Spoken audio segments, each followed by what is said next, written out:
Hey, Lucy. What's wrong? I am just so disappointed again. About what? About the Americans. What else? Well, why? I thought they were your peeps. Yeah, so did I. I mean, I gave them a land of promise. I let Jesus write their constitution for them, and they just do whatever the hell they want. No offense. No, none taken. So what are you going to do? What can I do? My hands are tied now. I have to do what I said I was going to do and just remove my hand of protection from the land. Your hand of protection? Yep. Since when have you been protecting the land? Since forever. Hello? Wait, okay, so you were protecting the land when the Europeans came in and decimated the native peoples of the Americas? Yes, absolutely. Okay, but you understand that the native peoples don't see it that way, right? Well, I wasn't protecting the land for them. But they were on your land of promise. Well, yeah, but they weren't my people. I thought they were all your people.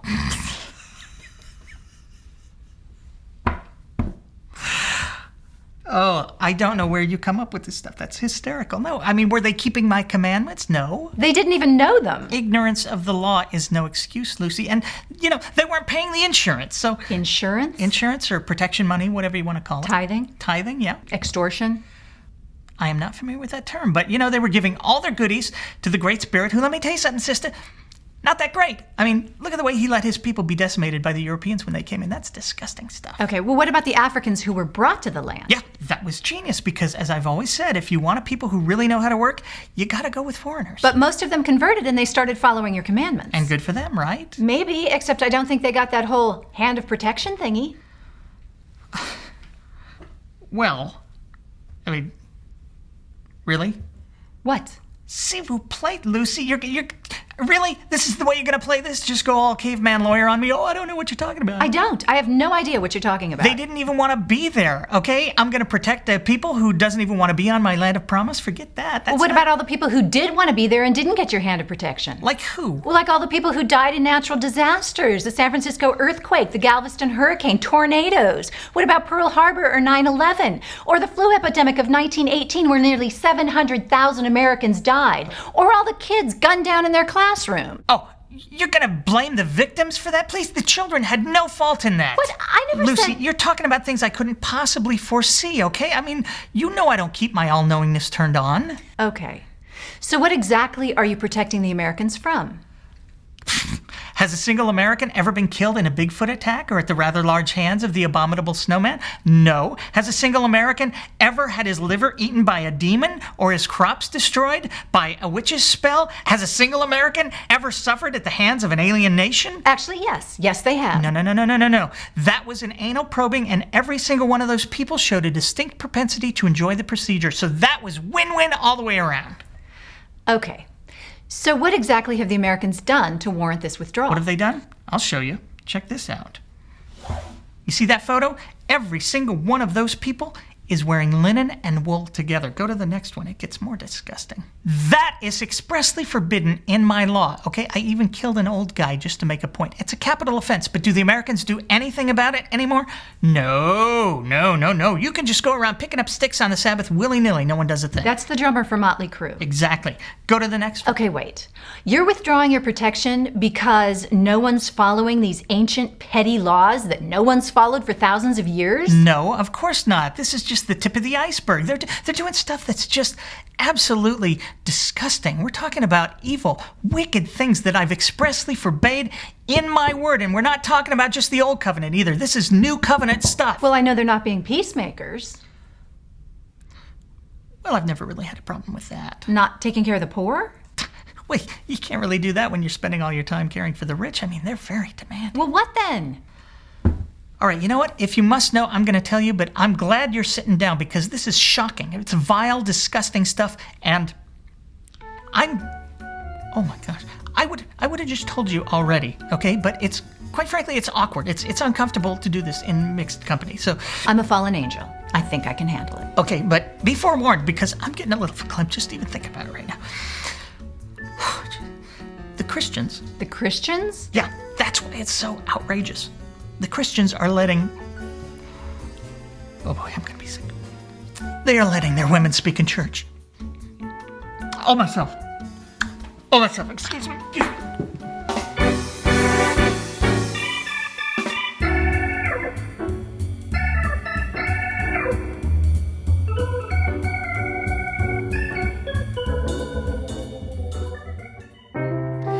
everyone, thanks again for watching. After that last begging segment and the ensuing misunderstanding, I have some good news and some bad news. The good news is, we've thinned the herd. We are now a lean, mean deity machine. We had defections left and right, and all with virtually no attempt to understand what I was saying or give me the benefit of the doubt. Even close friends. But I'm actually happy to have those people gone because I have nothing but contempt for people like that. Especially when they end their communication with me by saying, "F you, Mr. Deity." So much anger. Remember, folks, we prefer light to heat. Of course, the bad news is, I need the rest of you to step up in terms of supporting the show, which many of you have already done.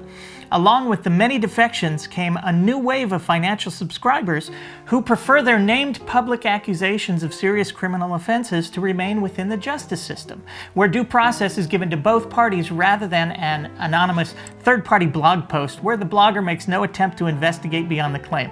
I know, it sounds crazy, but apparently that is still the preference for a number of skeptics and rationalists.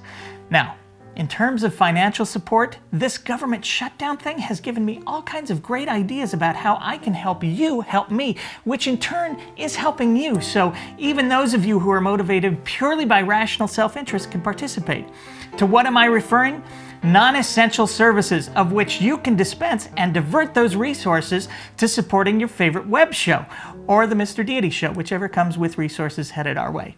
So without further ado, here are my top 5 suggestions for those of you who'd like to help. Number 5, change. Talk about non-essential. Nobody likes it, nobody wants it, nobody uses it, except politicians who only promise to use it. It's just dead weight in your pocket, purse, or handbag. Who needs it? Oh yeah, I do. So put an old cup in your closet, empty your loose change into that cup at the end of each day, and then each month send the contents of that cup to the Mr. Deity show. Actually, use PayPal instead. That way, you'll have all that wonderful change at your fingertips. Who wouldn't want that? Number 4, coffee. Is there anything less essential than that smooth, rich, decadent blend of heady aroma and legally addictive sustenance? Well, actually, yes, there is. But I'm not asking you to give it up. I'm only saying forego that Starbucks once a month, sending those resources our way instead. You'll be helping out your favorite deity and learning about caffeine withdrawal all in one fell swoop. Oh, I feel a headache coming on. Number 3, your car.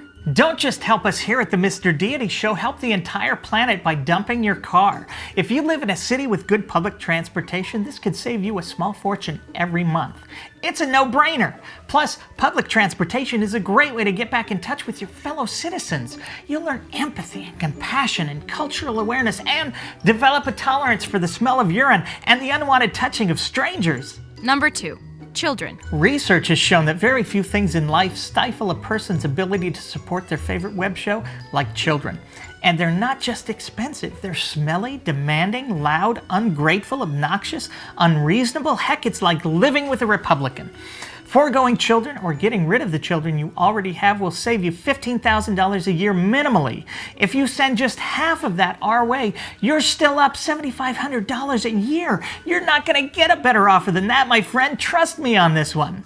Number 1, elderly loved ones. If you're like me, you probably have an aging parent or grandparent who's well past their prime, draining resources and sitting on a pile of cash money which is likely to come your way in the event of their passing.